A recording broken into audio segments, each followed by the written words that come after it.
Ние се намираме в квартал Изгрев и ще ви покажем какво направихме за 23-та градина. Хайде с нас! Това е приемната, в която сме направили витрина специално за кухи, в която могат да си слагат своите награди и разбира се и диван на който родителите могат да изчакат своите деца. С първата група, в която сме направили метални скапчета с различни разделения, съответно и пейки, на които децата да се преобличат. Разбира се, помислили сме за учителския кът, в който сме направили гардероби за персонал, етажерки за документите и разбира се, удобни столове.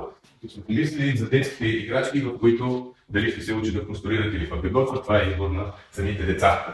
Гордеем се твърди, че и преденцата ги направихме. Ние в такъв десен, в който всъщност избраха учителите и мога да кажа, че във всяка една група десенът е различен и е много красив.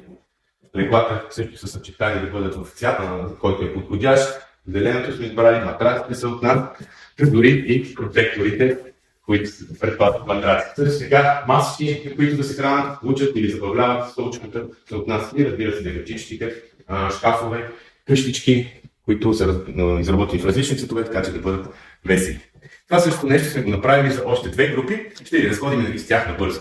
Хайде! И добре дошли във втората група, в която всъщност ние имаме участие в Smart Office и в пространството до банята, като сме монтирали различни диспенсери, кавки за туалетни хартии, четки и разбира се преденците в отново различни дизайни, както са да си избрали детските учители.